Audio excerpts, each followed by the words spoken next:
todos bienvenidos a una nueva sesión de este Clouser Summit 2022. Mi nombre es Sergio Zafra, yo soy el gerente para Startups en Amazon Web Services para Colombia y el día de hoy voy a contarles un poco acerca de por qué fracasan las startups y qué podemos hacer para minimizar el riesgo. Como que mucho se habla de distintos conceptos y de que definitivamente las startups ser un modelo de negocio naturalmente disruptivo y de crecimiento rápido, pues efectivamente tenía asociado un nivel de riesgo importante, ¿no? Entonces, lo que vamos a hacer un poco a través de la charla es repasar algunos de los temas que nos llevaron a hablar hoy de startups, de tecnología, de cómo hemos sido parte de ese proceso de disrupción de tecnología que nos ha llevado hasta este punto y a como tratar algunos puntos que nos cuentan la literatura, como haciendo un repaso de algunos libros que seguramente ustedes y muchos de ustedes ya conocerán, que ya habrán visto, y cómo a través de algunas definiciones como de metodologías podemos ayudar a que nuestros negocios tengan menor riesgo de fracaso, ¿no? Entonces, empecemos por mencionar que la disrupción en las industrias no es algo que sea nuevo, ¿no? No es que estemos hablando de innovación únicamente hasta el año 2022 o el año 2020, 2010. Esto lleva ocurriendo ya varias décadas, incluso hasta siglos, podríamos decir, ¿no? Aquí vemos algunos ejemplos en esta positiva, como la aparición de los vehículos, la aparición de la aviación, la aparición de la fotografía digital o de la fotografía en general, de la telefonía y de los primeros dispositivos que eran inalámbricos, del correo, del transporte a través de vapor. Y aquí nos podríamos seguir mostrando distintos ejemplos que trajeron las últimas o la última revolución industrial. Y también los inicios finales del siglo anterior, del siglo XVIII, inicios del siglo XIX, inicios del siglo XX también, que vivió bastantes cambios, y también algunos de las innovaciones que surgieron a través de la guerra en esas décadas de inicios del siglo XX, mediados del siglo XX. Esto ya lleva pasando décadas. Hemos visto y también lo hemos vivido, cómo hemos pasado de temas como de transporte a través de trenes, automóviles, aviones, de fotografía química, hoy ya tener un teléfono celular que tiene fotografía de muy buena resolución en nuestros bolsillos, de fotografía digital, de metales, madera y vidrio, como se construía antes, como los distintos materiales de consumo y productos de consumo, a plástico, que permitió que se redujeran los precios y que pudiera ser más masivas las creaciones a nivel de tecnología, del correo postal, un cambio al email, al teléfono, y del teléfono también a la telefonía móvil, ¿no? Al tener un dispositivo celular ya en nuestros bolsillos que nos permite mantenernos hiperconectados. Como les decía, la disrupción lleva ocurriendo décadas. Este es uno de los ejemplos que más me gusta mostrar porque me traen mucha nostalgia. Seguramente muchos de ustedes, los más viejitos y los más jóvenes tal vez no, pero muchos de ustedes acordarán de este tipo de dispositivos como el que vemos acá en la parte izquierda de la pantalla, que fueron los primeros computadores en tal vez tener una conexión completa a Internet con este, que era un dispositivo grande, un monitor amplio, con los periféricos, con la CPU, con el ruido que hacía. Aún recuerdo cómo era conectarse en el Internet a través del cable y el ruido que hacía, y también la factura que llegaba a la casa, supremamente cara cuando eran esas primeras etapas del Internet donde utilizábamos esa conexión de teléfono para conectarnos al Internet en versiones que eran muy iniciales, pero que nos permitieron como empezar a interactuar con el Internet y con esas primeras versiones de lo que ya tenemos hoy, que es mucho más avanzado a través de teléfonos celulares que tenemos en nuestros bolsillos, que seguramente tienen capacidad muchísimo más amplia de los computadores que teníamos cuando éramos niños y teníamos en la casa, ¿no? Esto es algo que es realmente importante, como impactante cuando tomamos un poco de retrospectiva. Nuestros teléfonos ya tienen una capacidad de RAM, memoria, que incluso pueden llegar a superar 1 tera. Eso era imposible de pensar cuando teníamos unos dispositivos como estos por allá, inicios o mediados de los noventas, conectándonos a Internet en esas primeras versiones de la web. También pasamos a través del Internet a acceder a distintas herramientas. También recordamos con mucha nostalgia en particular el Messenger, que fue una de estas primeras herramientas, no fue la primera en particular porque hubo varias, pero fue tal vez la primera en ser masiva, en conectarnos de manera instantánea a través de mensajes. Aquí la limitación, por supuesto, era estar conectados a un computador con internet, lo cual nos permitía iniciar sesión, pero dependíamos de estar en un punto físico que progresivamente fue pasando hacia versiones que ya permiten la inmediatez en la mensajería y en la comunicación, como lo es hoy WhatsApp, que por lejos es uno de los más utilizados, al menos en nuestra región, en Latinoamérica y en el mundo también, con millones de usuarios que nos permite interactuar con texto de forma inmediata. Vamos a extrañar por siempre los zumbidos. No sabemos si WhatsApp lo vaya a tener incluido en alguna de sus siguientes actualizaciones, pero hemos visto el cambio, ¿no? Hemos vivido esta disrupción en los últimos años. Por supuesto, el muy recordado Wallman también. De nuevo, seguramente aquí ya las poblaciones más viejitas que estamos viendo esta sesión, llegamos a tener algunos de estos dispositivos con cassette. Teníamos que para devolver una canción, tocaba meter un lápiz ahí en el cassette y darle vueltas para poderla volver a escuchar.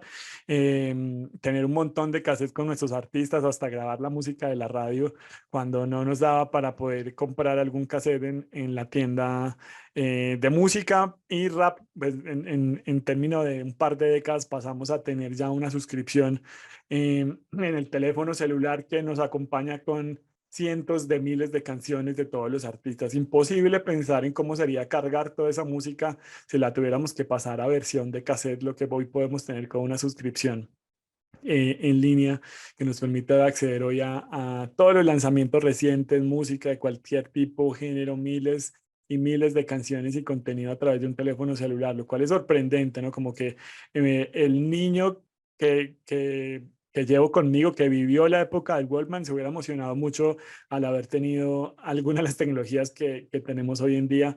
Entonces, hemos vivido esta transición y no solo ha sido con esas industrias, también han sido muchas otras. Otra de las que ha tenido un impacto relativamente más reciente es la industria de medios, en donde pasamos de tener una industria que estaba totalmente centralizada a través de las grandes cadenas de medios, como los canales de televisión, en donde teníamos que esperar a que el canal en su programación pudiera pasar la película que queríamos, el programa que queríamos, allá tener hoy suscripciones que nos permiten un acceso inmediato al contenido que queremos en cualquier momento y muchas veces pagando significativamente mucho menos de lo que pagaríamos con una suscripción típica de cable, ¿no? Entonces, eso también ha sido parte de la disrupción en la industria hotelera también, en donde pasamos de una versión en donde hablábamos de cadenas hoteleras, que eran principalmente el mecanismo para poder viajar, para estar en otro lugar, a que ya hoy tengamos plataformas como la de Airbnb, aquí con su logo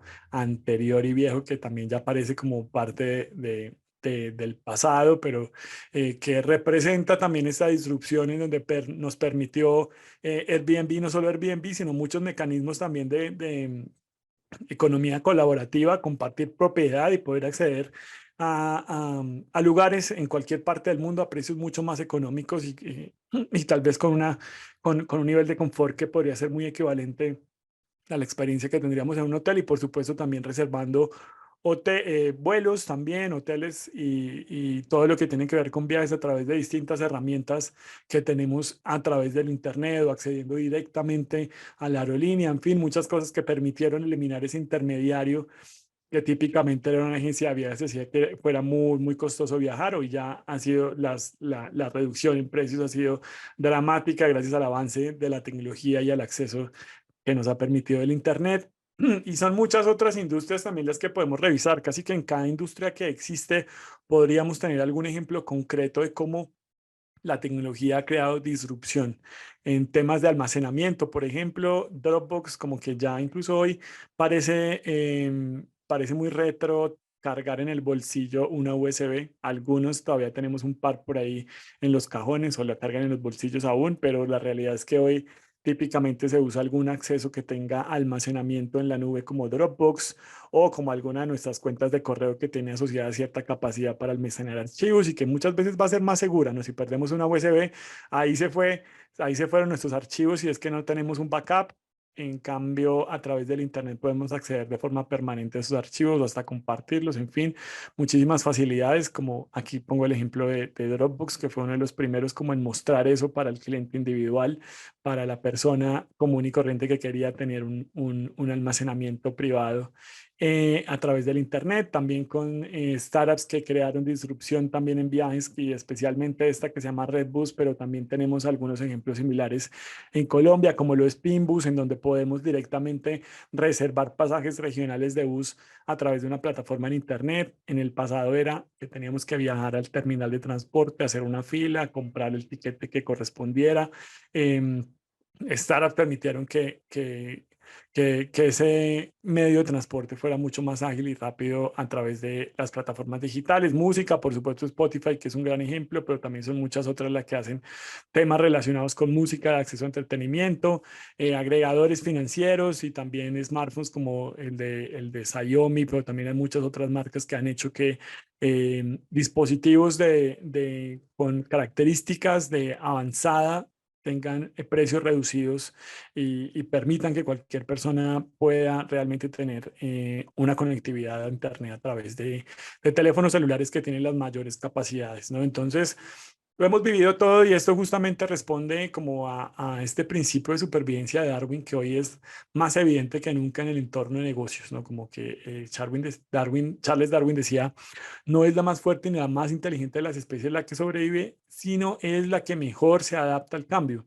Y esto en el entorno de negocios está muy vigente en el sentido que ahora un negocio, una startup, cualquier tipo de empresa tiene que adaptarse a una velocidad mucho más alta porque la tecnología no ha hecho más sino acelerarse y aumentar su agilidad con el paso de los últimos años. Si bien antes veíamos grandes disrupciones, tenían que pasar décadas, después lo empezamos a ver cada menos periodos de tiempo, menos, tanto que hoy ya podemos de año a año entender qué diferencias hay o, o por ejemplo, muchas veces pasa que si vemos una película tal vez de los años 2000 y vemos algún celular que se abrió como Flip, como algún Motorola Razr o algo así, ya identificamos que es una película retro, ¿no? Como que podemos tener una visión de los cambios de tecnología que hubo y, y eso justamente lo que generó es que muchísimas empresas no pudieran adaptarse a ese ritmo de innovación y quedaran totalmente por fuera de mercado, ¿no? Entonces, sin duda alguna son las empresas que mayor se adaptan al cambio y las que tienen más posibilidades de éxito. Y esto se hace evidente con esta gráfica que mide el tiempo promedio en que una empresa está en el Standard Poor's 500. Para los que no están relacionados con el mundo de las inversiones, el Standard Poor's 500 es un índice que representa las 500 empresas más importantes de Estados Unidos, que tiene un rebalanceo, es decir, se salen algunas empresas que dejan de ser importantes e ingresan nuevas cada cierto periodo anual de tiempo, lo cual permite que el índice sea representativo de lo que ocurre en la economía. Hay otros índices también, pero en particular este de 500, que es el de Standard Poor's 500, que reúne 500 empresas, nos da un buen horizonte como de compañías para entender este estudio, en donde nos dice es que hacia el año 60, en promedio las empresas duraban 60 años dentro del índice, tenían que pasar 60 años para que saliera. Y esto significativamente se fue reduciendo hasta que ya hacia alrededor de los años actuales, para el índice se renueve alrededor de un poco más de 10 años. Es decir, una empresa en promedio dura 10 años, lo que significa que negocios tradicionales y viejos están siendo amenazados por nuevos negocios y sí, sin duda, sí, de permanecer esa tendencia, pues lo que vamos a ver cada vez es que nuevas compañías que agregan innovación se van a ver incluidas dentro de este top 500 de Estados Unidos, que están empresas que salieron a bolsa, lo cual pues significa que efectivamente este las empresas les tome más tiempo, necesiten más un ritmo de innovación mucho más acelerado para permanecer en el mercado y para permanecer relevantes. Y en eso nos podemos como imaginar muchísimos ejemplos, como es el ejemplo de Kodak con la fotografía digital, como es el ejemplo de BlackBerry con sus teléfonos celulares y sus smartphones que tenían ese teclado que parecía muy innovador, pero que rápidamente fueron reemplazados por las pantallas táctiles y la salida del iPhone. Podríamos hablar de muchísimos ejemplos de grandes empresas que fueron en algún momento que no se pudieron adaptar al ritmo de innovación que requería el mercado y se quedaron atrás a ser empresas que o bien se quebraron o terminaron siendo relevantes o tuvieron que cambiar drásticamente su modelo de negocio. De acuerdo a McKinsey, para este año se plantea que el 20 al 30% de todos los nuevos ingresos corporativos lleguen de nuevas líneas de negocio. Esto juntamente está alineado con el concepto de innovación. Las empresas están empezando a entender que necesitan nuevas líneas para adaptarse al mercado actual. Lo que no basta con ya tener un mega negocio que nos permita hoy tener cierto nivel de ganancia, sino que tenemos que pensar a futuro en cómo esa tecnología va a cambiar el comportamiento de mi usuario, de mi cliente, del mercado. Si mi industria puede cambiar tan dramáticamente que mi negocio tenga una amenaza muy grande de quedar fuera de existencia en el futuro y que desde ya empecemos a pensar desde una perspectiva estratégica en qué nuevas líneas de negocio debería involucrar si quiero pensar en el futuro. Y un ejemplo muy claro es el de Amazon Web Services con Amazon.com. Amazon.com, como que muchas veces para personas que no están tan relacionadas con tecnología, dicen como, wow, Amazon Web Services, pero no entiendo por qué Amazon Web Services hace tecnología si Amazon es una tienda de e-commerce, no entiendo la relación y bueno, esto como que tiene mucho que ver con lo que mencionaba antes de cómo una empresa que ya tiene un negocio que está consolidado y suficientemente sólido, pues busca a través de sus recursos y de lo que está viendo a nivel de tendencias y mercado, nuevas oportunidades de líneas de negocio que le puedan mantener como asegurar o al menos intentar encontrar nuevas líneas de negocio hacia futuro que le permitan sobrevivir mucho más tiempo en la industria. Así es como Amazon.com. Aquí vemos una bodega seguramente hace un buen par de años de un warehouse, una casa de inventarios en donde se tenían algunos de los pedidos que luego se iban a enviar a los cientos de compradores que hay en todo el mundo en Amazon.com.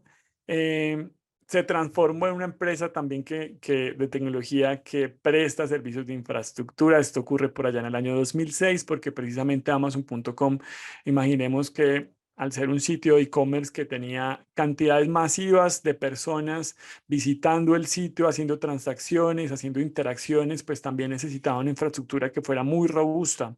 Y particularmente en escenarios como el de diciembre, como el de Black Friday, como el Día de Acción de Gracias y todo este periodo de compras navideñas, pues se requería que la capacidad de infraestructura fuera masiva para que el sitio pudiera responder a esa demanda creciente, ¿no? Entonces, lo que se veía era que Amazon.com tenía unos sitios de infraestructura gigantes, pero que luego en épocas en donde naturalmente la demanda disminuía en términos de compras en el sitio, pues quedaba un montón de infraestructura inutilizada, lo cual llevó al equipo a plantearse como la idea de que esa infraestructura se podía prestar como servicio a través del Internet para que startups y empresas pudieran utilizar las mismas capacidades tecnológicas de Amazon.com a través del Internet y acceder a estos servicios que empezaron por los más básicos como cómputo, como almacenamiento, pero que progresivamente se fueron expandiendo a los más de 200 servicios que hoy están disponibles y tratar de transformar la industria a una industria en donde antiguamente se necesitaba una fuertísima inversión en infraestructura y en servidores como los que vemos aquí a la derecha para poder crear un producto digital, ahora a poderlo usar a través del Internet y con un formato de precio de pago por uso, es decir, que los pueda pagar cuando lo necesite y lo apague cuando ya no lo requiera y de esta forma reducir significativamente los costos que involucran tener una infraestructura digital, ¿no? Entonces, este es un ejemplo muy claro de cómo una empresa ya con un negocio muy consolidado, que uno pensaría que no lo necesitaba, creó un negocio que cambió absolutamente la industria de la tecnología.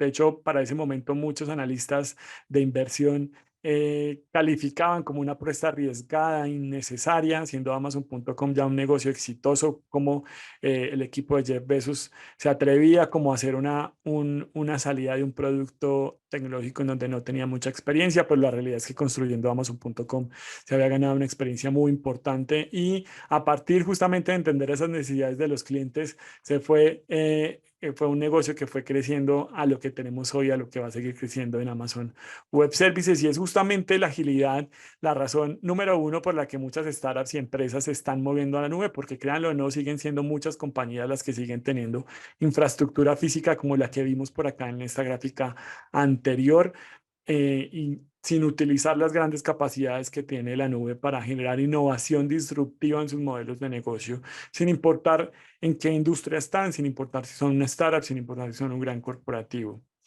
Entonces pasamos digamos, de un viejo mundo en donde hablábamos de que teníamos que hacer una inversión en infraestructura para crear un producto digital y esto llevaba a que hubiera poca experimentación, a que fracasar fuera caro, a que la innovación fuera muy limitada, porque imagínense, para tener un producto digital, yo también tenía que antes pensar en qué tanta capacidad de servidores yo necesitaría y desde ahí como empezar a plantear, bueno, si este producto va a tener cierta demanda, debería ser una inversión X y esa inversión pues tendría dos riesgos muy evidentes. El primero, que fue que estuviera hecha que hubiera comprado o provisionado muy pocos recursos y al momento de que tengo mi servicio ya al público, tuviera tanta demanda que el sitio no funcionara, que el servicio no llevara el valor que necesitan los clientes o al contrario, que tuviera tanta infraestructura disponible que al final no tuviera tantas ventas y hiciera que tuviera una inversión desperdiciada, que adicionalmente tiene un montón de factores relacionados con mantenimiento, con actualización y con tiempo útil o tiempo de vida que tienen estos dispositivos. Pasamos a un entorno en donde a través de Amazon Web Services la experimentación se puede hacer siempre.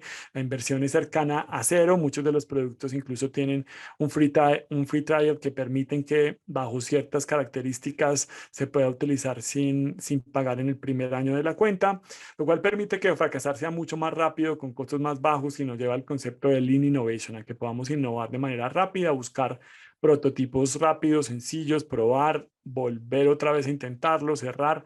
eh, y esto es lo que ha permitido que grandes empresas, pues efectivamente se vean creadas en los últimos años y se sigan creando a una velocidad mucho mayor, ¿no? Entonces pasamos a nuevas fronteras de agilidad.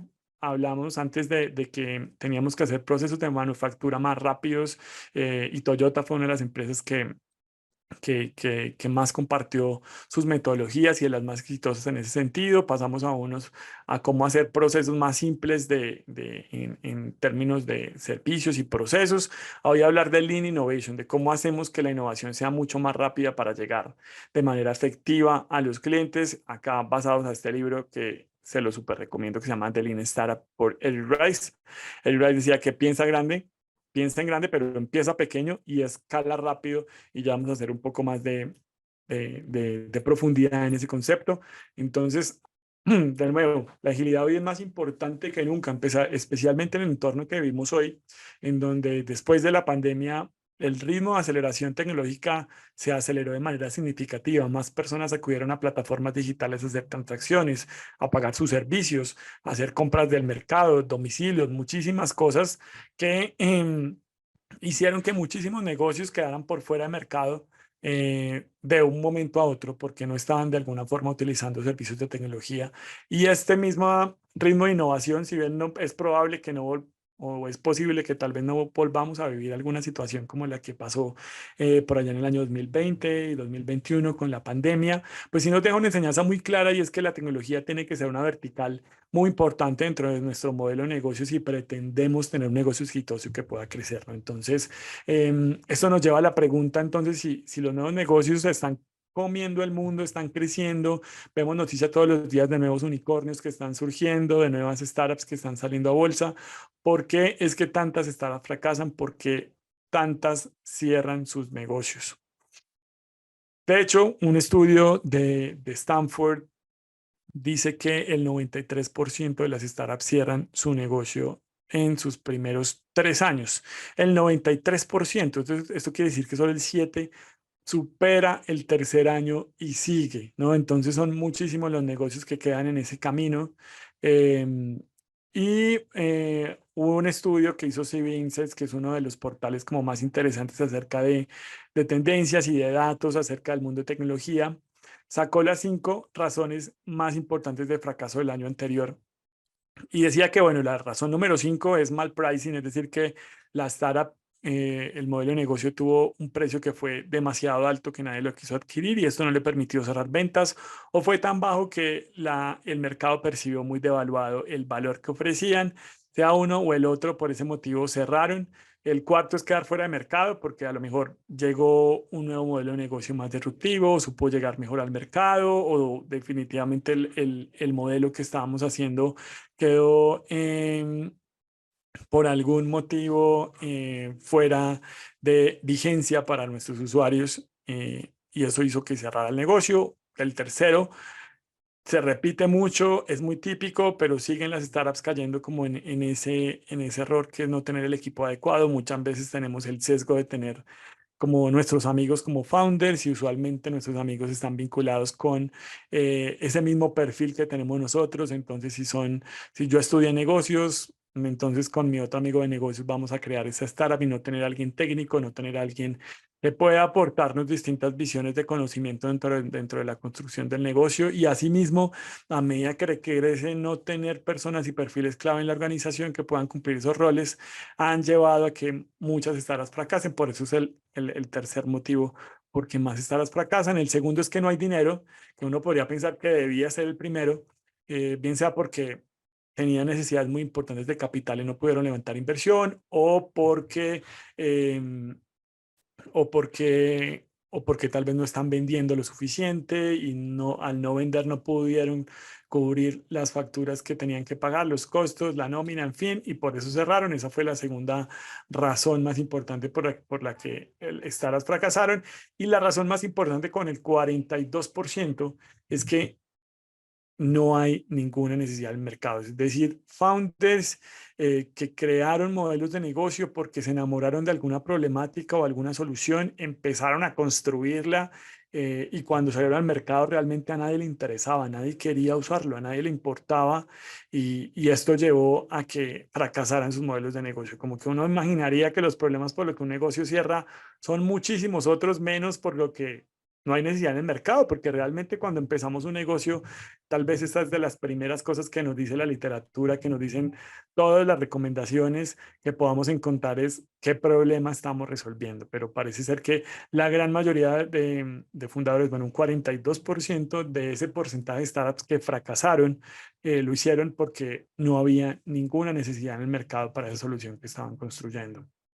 Y volviendo nuevamente al libro de Lean Startup, vamos a hacer un repaso breve como por uno de los puntos más relevantes que se mencionan dentro del libro, que es el ciclo de desarrollo del cliente, en donde empezamos por primero descubrir si realmente hay un problema, tratar de descubrir ese cliente, entender con esa problemática si realmente alguien la tuviera, validar si realmente esas personas tienen ese problema, tratar de entender cómo experimentan con esa problemática, luego sí pasar a crear la startup y construirla como 4 pasos clave que hay dentro de ese ciclo de desarrollo del cliente y que usualmente lo vemos de esta manera, ¿no? Entonces pasamos por el descubrimiento en donde usualmente tenemos una problemática, hacemos algunas entrevistas, tratamos de entender cómo funciona el mercado alrededor de esa problemática y una vez tenemos identificado que, ok, sí, las personas sí tienen un problema alrededor de esto.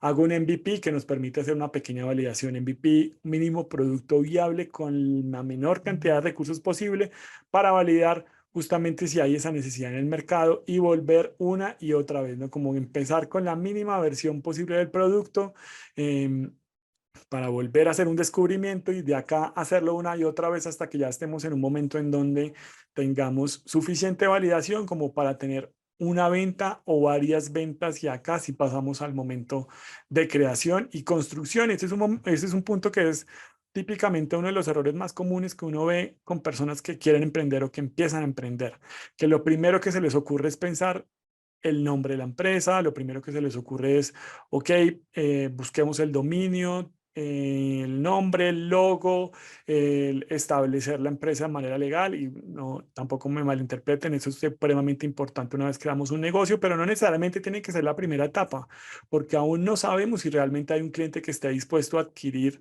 esa solución bajo esa problemática que tenemos como hipótesis de resolver, ¿no? Entonces, crearlo tiene que crear el negocio, crear el logo, crear todos esos temas como de redes sociales y marketing y todo esto debería pasar cuando ya definitivamente sabemos que tenemos algún tipo de validación en el mercado, que ya hay alguien que está disponible para adquirir esa solución que queremos ofrecer. Por eso el proceso de descubrimiento del cliente y de validación es tan importante y es un proceso repetitivo que se debe permanecer para luego sí pasar al momento de la creación de la empresa y el momento de construcción, que es cuando lo volvemos un modelo escalable y repetible de ventas. Muchas veces muchos negocios que fracasan se van directo a la creación de la empresa, definen cuál es el logo, cuál es el dominio, hacen todo su producto y lo empiezan a construir y crean algo magnífico, su plataforma, su aplicación, todo hermoso, empiezan a contratar gente.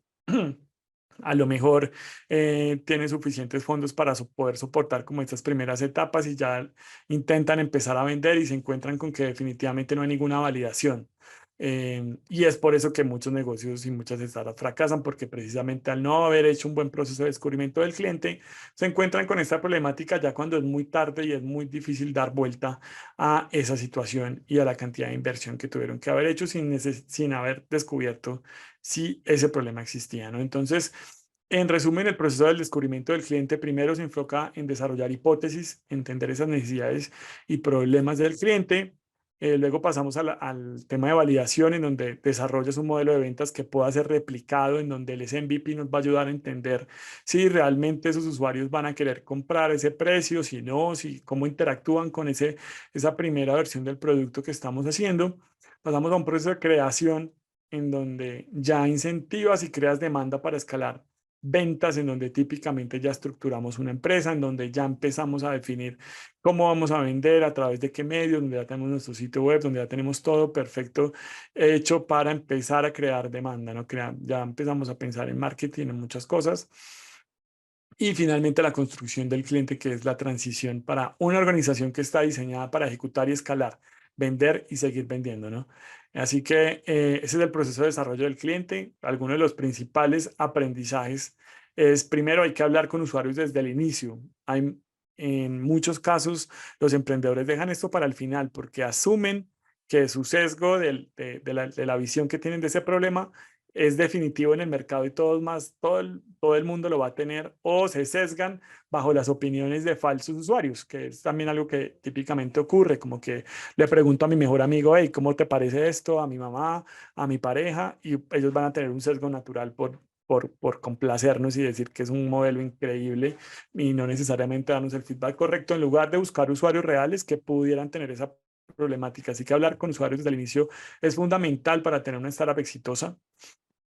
Hay que fracasar rápido e iterar rápido, ¿no? Intentar hacer un MVP, revisar si funcionó, si no funcionó, tomar ese feedback que recibimos para volver otra vez a construir un nuevo producto. Iterar rápido es fundamental, pero entender que parte del proceso también es y de entender ese cliente es también hacer cosas que eh, no van a ser las finales, ¿no? No vamos a llegar a la versión final con nuestro primer intento del gran producto que se va a convertir en el próximo unicornio, ¿no? Hay que empezar desde lo más básico, desde lo que menos costo nos pueda implicar para después sí ir progresando hacia formatos más avanzados de acuerdo a las necesidades que tenga el cliente.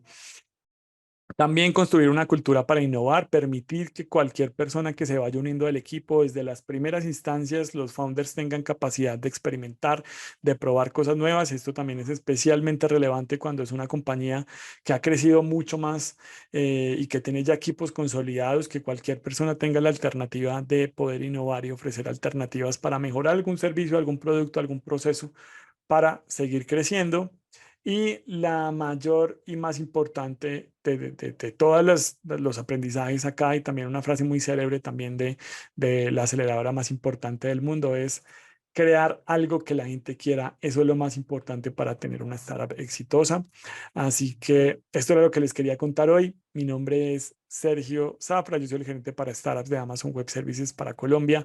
Me pueden escribir aquí a mi correo que es zafras@amazon.com o contactarme por redes @serzafra en Twitter o en todas las plataformas. También tengo el mismo usuario para que me cuenten más de sus negocios, para entender qué cosas podemos hacer en Amazon Web Services para ayudarlos.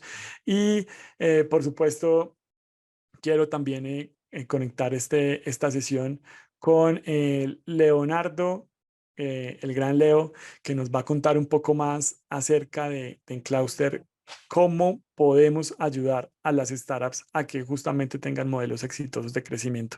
Y es que como lo vimos antes, crear un MVP y crear un producto que tenga valor para el cliente no es algo que suena muy fácil, como que hablarlo es mucho más sencillo. Cuando yo mostraba la diapositiva con el circulito parece sencillo, como, ok, bueno, emprender es fácil y este proceso de 4 pasos lo podemos hacer ya y vamos a tener el próximo unicornio en pocos días, pero realmente es un proceso que requiere aliarnos con las personas correctas y con las empresas correctas, y es por eso que nosotros en Amazon Web Services recomendamos un montón que las startups puedan vincularse desde esas etapas iniciales cuando están construyendo productos a los servicios que ofrece Clauster para que puedan empezar a tener entornos de construcción de producto que sea sólido, que sea escalable, que nos permita usar la tecnología de punta que ofrecemos nosotros en Amazon Web Services para que puedan ofrecer servicios que estén alineados con esas necesidades del cliente a través de un partner que justamente los va a orientar y va a entender cuál es esa necesidad del cliente y construir de acuerdo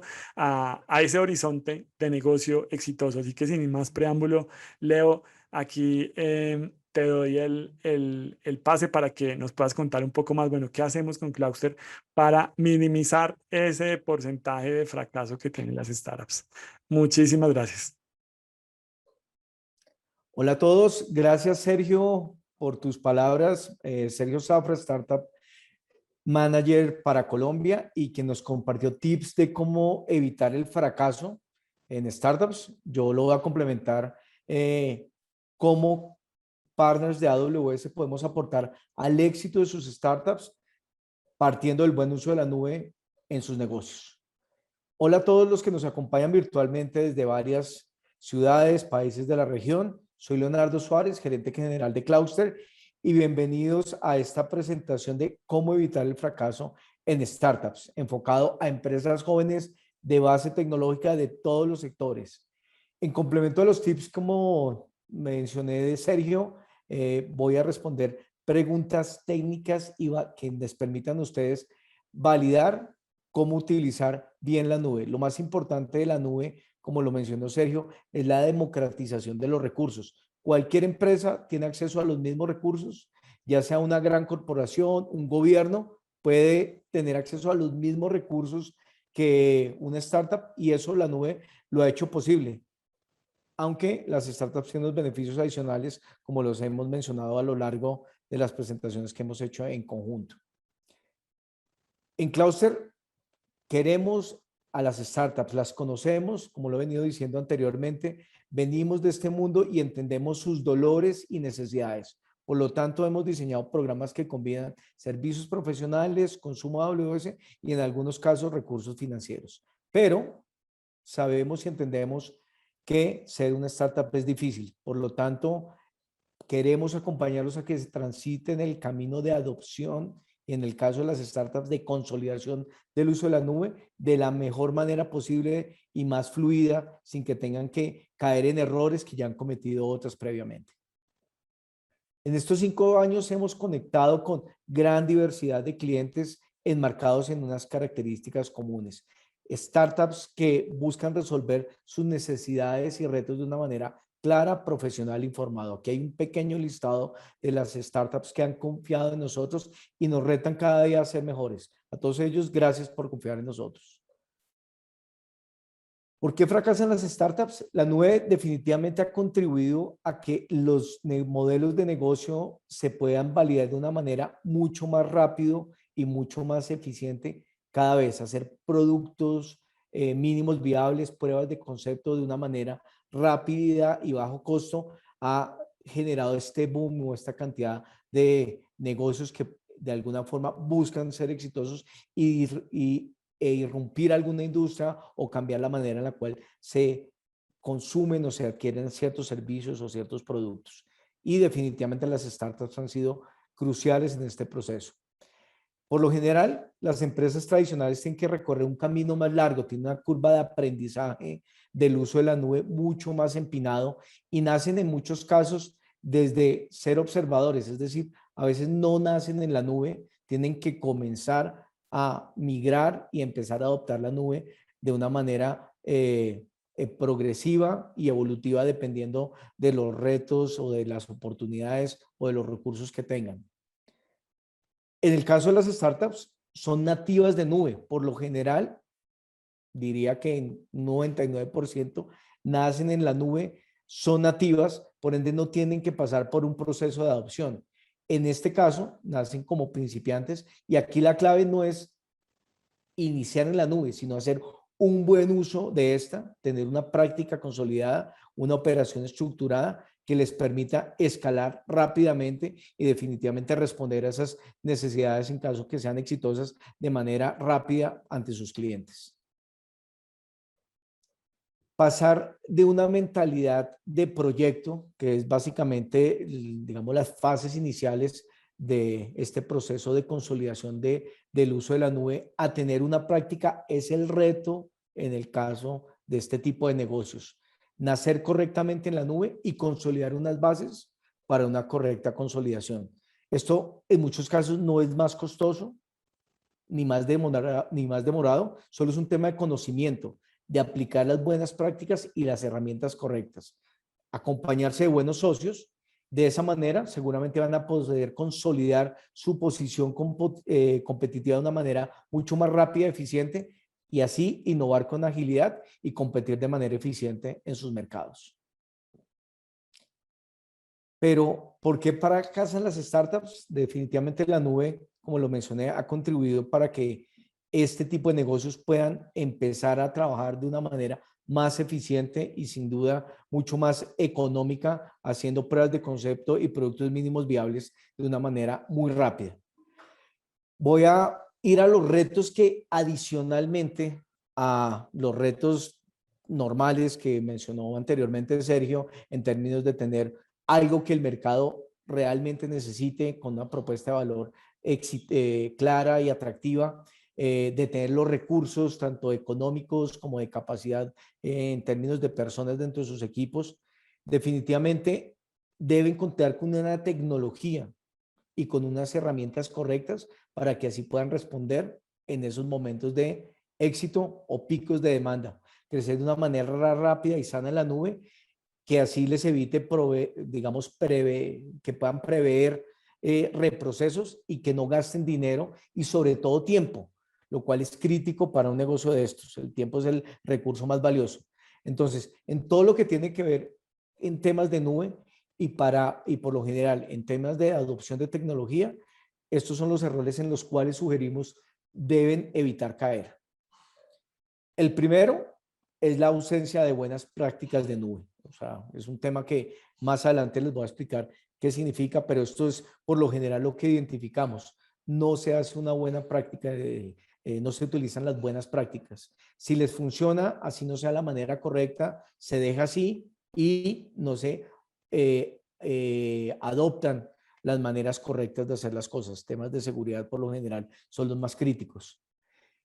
El segundo es no controlar sus costos ni sus recursos, aunque nacen con recursos limitados, en muchos casos por programas a los cuales son beneficiarios, porque tienen de alguna forma, tienen algún tipo de beneficios o grant que les permita acceder a este tipo, digamos, de servicios.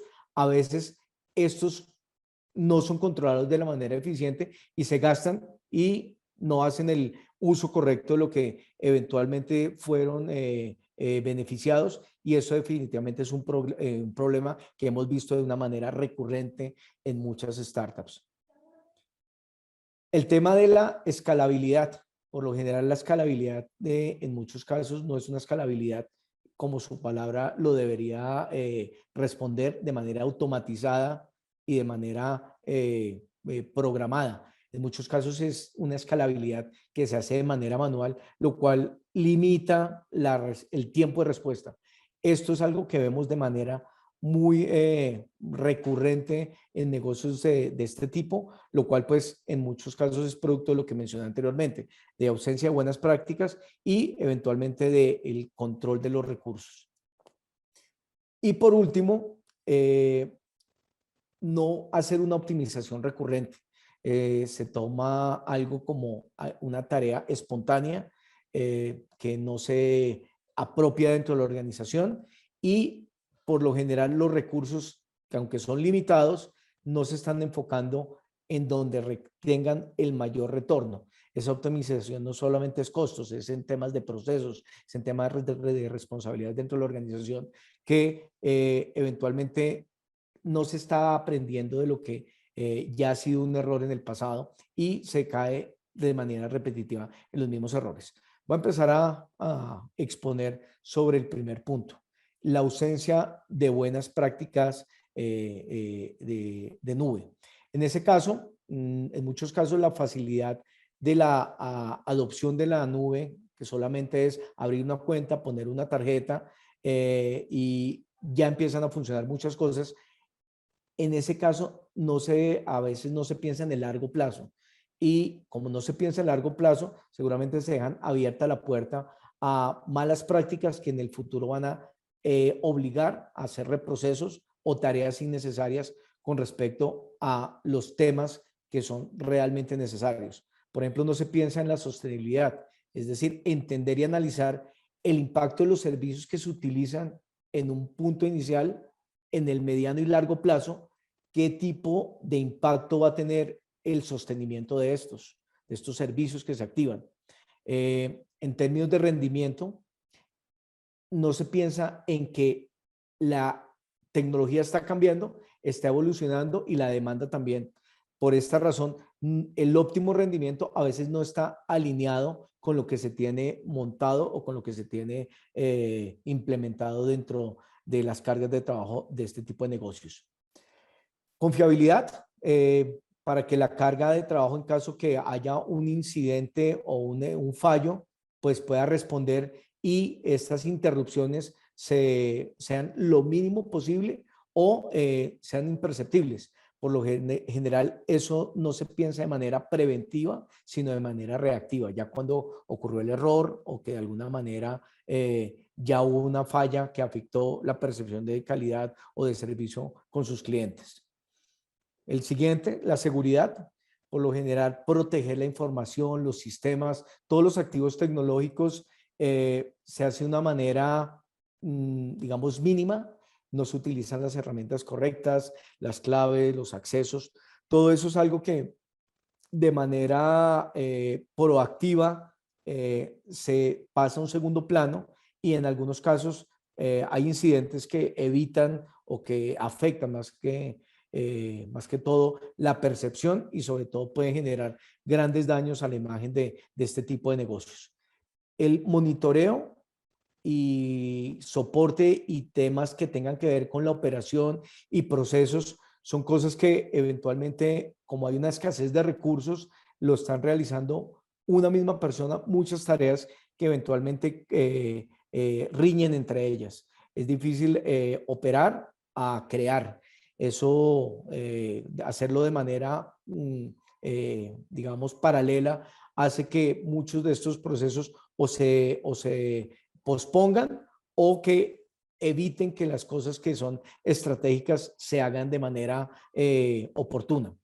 Y por último, adoptar todas las prácticas que permitan operar estas, digamos, cargas de trabajo pagando solo por lo que se usa. A veces cuando hay acceso a créditos, a veces cuando hay acceso a grants de coinversión de los fabricantes, por lo general no se piensa mucho en esos recursos de manera óptima. Como se tienen, eventualmente ya cuando se dejan de tener, ahí hay grandes problemas, por lo general porque no se han adoptado o se han seteado de la manera correcta y de esa manera pues se pierden parte de esos recursos o el retorno de la inversión es muy corto. Entonces, están de alguna forma perdiendo ese tipo, digamos, de oportunidad, maximizarla en el largo plazo. Para esto, la recomendación es que se basen siempre en el marco de buena arquitectura de nube.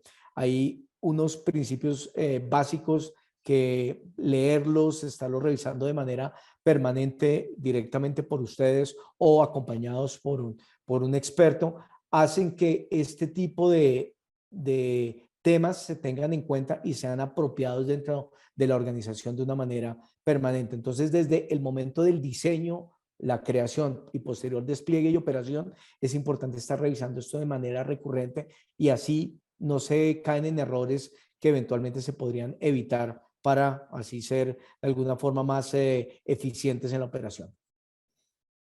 El siguiente es el control de recursos enfocado a temas de dinero o de costos y de talento. El primero, a veces, como lo mencioné previamente, se mitiga por algunos fabricantes que disponibilizan créditos. Entonces, al tener una gran bolsa de estos créditos de consumo, no se enfocan en el detalle en qué se están gastando. Eventualmente estos también se pueden optimizar para extenderlos de una manera correcta, lo cual en muchos casos no se hace y se pierden. Eventualmente hay unas bolsas de 100,000, pero realmente la startup solo necesitaba 10,000 y se perdieron 90,000. Estos se pueden extender con unos programas de acompañamiento del uso de estos créditos, lo cual es importante amarrarlo con básicamente con proyectos que de manera continua y escalable les permitan usar estos créditos de la manera más óptima posible. Y el segundo, en términos de talento, es con respecto al enfoque y buen uso del tiempo y las prioridades. A veces la priorización de este tipo de recursos o de talento es difícil porque todo se vuelve urgente. Entonces, en ese sentido, los múltiples roles y la falta de claridad de responsables de ciertas tareas hacen que muchos de estos recursos eventualmente queden prendidos de manera innecesaria porque no hay un responsable claro y lleva al siguiente punto que es la ausencia de controles automatizados y el desconocimiento de las herramientas que les permita hacer este tipo de control. Esto es algo que pasa muchísimo, que se hace el setup de herramientas de manera incorrecta o se dejan abiertos servicios de manera incorrecta, lo cual pues conlleva al gasto innecesario de recursos, lo cual en segunda instancia pues obliga a meterle más tiempo en el largo plazo. El desconocimiento de modelos de consumo. A veces el único modelo de consumo que por defecto la nube ofrece es el de se usa o se paga por lo que se está usando. Y a veces esto se puede optimizar. Hay cargas de trabajo que se pueden llevar a otro tipo de pago, es decir, hay otros modelos como instancias reservadas. A veces hay cargas que son completamente predecibles y que de alguna forma el consumo se puede tanto controlar como proyectar en términos de años o de más o de otros tipos de ciclos. Entonces, el tema de instancias reservadas ayuda bastante en este sentido. En algunas que son solamente consumidas por algunos momentos dentro del mes o dentro del año, también se puede acudir a otro tipo de modelo de costo como son las instancias puntuales o spot. Y en complemento de estos hay otros servicios que pueden ser complementados con Savings Plan dependiendo de la tecnología y el tipo de recurso. Entonces, este desconocimiento de modelo de consumo es algo que pasa bastante. Y la optimización de los ambientes. A veces los ambientes como tal son dejados prendidos innecesariamente o digamos no se usan en ciertas horas del día o de la semana, pero se dejan prendidos. Esto es algo que pasa de manera constante y aunque son cosas muy sencillas, ahí se pueden ir mucho dinero y sobre todo tiempo haciendo cosas que se podían evitar desde un comienzo. Aquí la recomendación es la implementación de prácticas FinOps y DevOps, es decir, empezar a tener una cultura desde el día cero como lo mencionó Sergio, es importante tener este tipo de principios desde las bases de la organización, desde el día cero, empezar a hacer este tipo de controles, este tipo de prácticas de una manera incremental. Así se pueden empezar a tener unos fundamentos mucho más robustos en el mediano y largo plazo y pueden empezar a transitar de una etapa de proyecto a realmente tener una etapa de práctica dentro de sus organizaciones. Esto es algo bien importante que deben tener en cuenta. La escalabilidad manual, este reto pues lo denomino así porque el crecer a veces se hace doloroso porque no se tienen las herramientas correctas. Toca hacer muchos reprocesos, toca invertir el mismo esfuerzo, haciendo lo mismo varias veces. A veces esto pues también conlleva a pagar varias veces por lo mismo, lo cual es dinero. Y a veces todo esto sumado hace que se pierdan oportunidades importantes. Básicamente, en términos de escalabilidad manual, es porque se empiezan a crear cuentas y usuarios de manera indiscriminada, desordenada. Crear cuentas no tiene un valor, pero el propósito de cada una debe ser completamente claro y la aplicación de las políticas de control en el despliegue de esos recursos debe ser completamente clara, obviamente permitiendo la agilidad y la innovación, pero evitando el desperdicio. A veces las organizaciones de nube no reflejan ese modelo de operación y hace que, pues, en el mediano y largo plazo hayan reprocesos porque toca volver a crear o crear esos gobiernos de nube de una manera ajustada a ese modelo operativo y modelo de negocio que tiene la organización. Y definitivamente todo esto conlleva si hay una ausencia de lo anterior, no hay una automatización en procesos de aprovisionamiento y despliegue. Hay muchas cosas que se pueden evitar con plantillas, con procesos de DevOps. De esa manera hacen que sus día a día sean mucho más rápidos y mucho más oportunos. En este caso, la recomendación es que empiecen desde el inicio a tener un gobierno de nube que plasme ese modelo operativo y de negocio en su organización de nube. Crear más cuentas, como lo mencioné, no es más costoso, pero facilita la efectiva gestión de esas cargas de trabajo dependiendo cuál es su uso final. Todo esto les ayuda a centralizar aspectos de control, todas esas políticas transversales de quién y cuándo se accede como identidad, regulación, monitoreo, auditabilidad, van a ser plasmadas de una manera previa y así van a poder escalar mucho más rápido y responder a esos momentos de éxito de una manera efectiva. Y el tema de una optimización recurrente, esto es algo que a veces se ve como algo, voy a optimizar cuando veo que algo se salió de control. Sabemos que las startups sufren de escasez de recursos, significa que hacer el buen uso del talento en temas estratégicos es clave. Por ende, a veces es difícil priorizar entre lo urgente y lo importante. Y aquí, pues creo que entender eso y enfocar los recursos donde mayor retorno se tenga es clave. Esto es algo que vemos de una manera recurrente. Las startups, por su misma vocación de afines a la tecnología, quieren hacerlo todo al interior. Hay muchas cosas, pero los recursos son limitados, hay muchos temas a atender. Y en este frente hay bastantes alternativas y opciones para lograr eso de una manera efectiva. Para esto las startups pueden acceder a programas y herramientas que les ayudan a sobrellevar estos retos del día a día de una manera mucho más óptima. Entonces, ¿qué es lo que vemos aquí? A veces la multiplicidad de roles es algo que juega en contra. El que desarrolla es el mismo que maneja la infraestructura y en casos más críticos, pues es la persona que si hay alguna caída tiene que despertarse a la hora que sea para responder. Aquí hay muchas herramientas y servicios que pueden ayudar a que cada uno se enfoque en lo que realmente sabe hacer y ese tiempo que se invierte en esto sea invertido en tareas operativas o de poco valor, sea realmente invertido en temas más estratégicos. Lo anterior a qué conlleva que sea difícil priorizar entre actividades que sean urgentes como algún incidente y algún requerimiento que de alguna manera le ayude a la carga de trabajo a tener algún mejor desempeño. Entonces aquí también es importante mirar dónde es mejor enfocar esos recursos. Esa ausencia de tiempo hace que a veces no haya espacio para aprender o que se aprenda lo que no se necesita. Esto pues hace que la curva de aprendizaje, pues sí, todos queremos aprender y aprender es bueno para todos, pero el time to market hace que toque enfocar el tiempo en lo que realmente necesitamos y lo anterior hace que esas buenas prácticas a veces se demoren en llegar a la organización. Entonces, todo lo anterior básicamente es un tema de conocimiento y disponibilidad del recurso.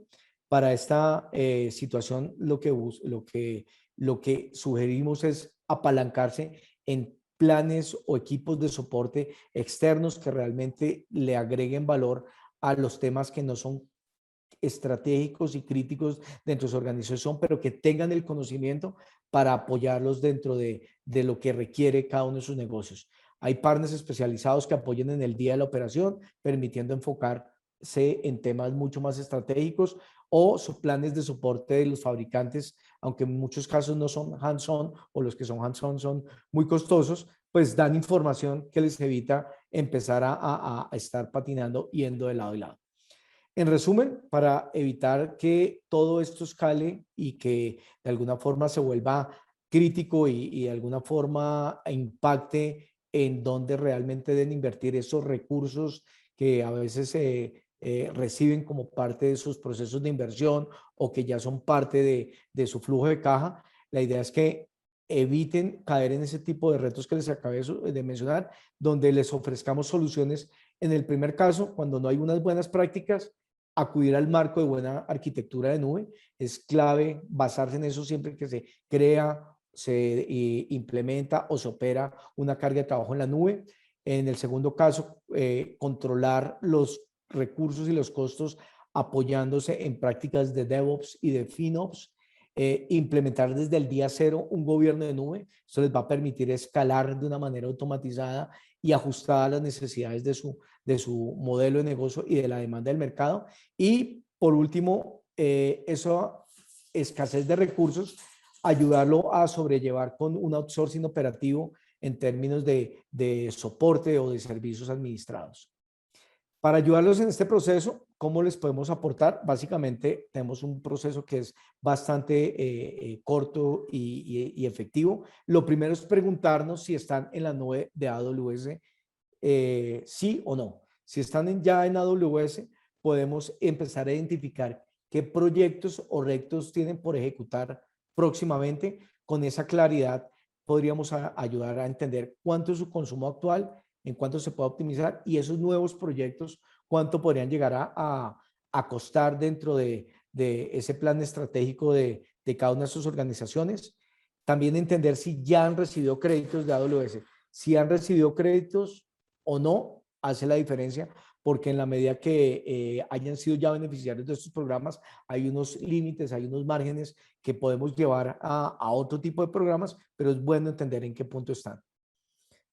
Definitivamente tenemos el programa perfecto para su startup. Es clave entender en qué punto están, dónde son sus retos y mayores dolores, y con base en eso podemos aportar a crear un programa ajustado a esos planes que tengan dentro de sus organizaciones. Por lo pronto, queremos invitarlos al Pitch Competition para startups de educación, el cual vamos a ejecutar en compañía de AWS Startups y de Edutecnia. Esto será el 8 de septiembre de 3 a 5 de la tarde en Agora, Corferias, para los que conozcan en Bogotá, Colombia. Esto es un espacio, va a ser presencial. Las startups de educación que quieran aplicar van a ver premios interesantes en términos de consumo de AWS, en términos de servicios profesionales de Clouster, pero tienen que aplicar. Va a haber unos criterios de selección, están a tiempo. Por favor, los que estén interesados o quieran más información, déjenos saber, dejándonos su info en el chat. Por lo pronto, les reitero, si quieren llevar su startup al siguiente nivel y aplicar todas las buenas prácticas, contáctenos. Estamos dispuestos a ayudarlos a identificar dónde tienen las oportunidades de mejora y ayudarlos a ir al siguiente nivel. Por lo pronto, muchísimas gracias a todos los que nos han acompañado en esta sesión y los dejamos aquí con el Cluster Summit transformación impulsada por la nube. Hay más sesiones en las cuales seguramente las van a aprovechar y sacar full provecho de este espacio. Muchísimas gracias a todos.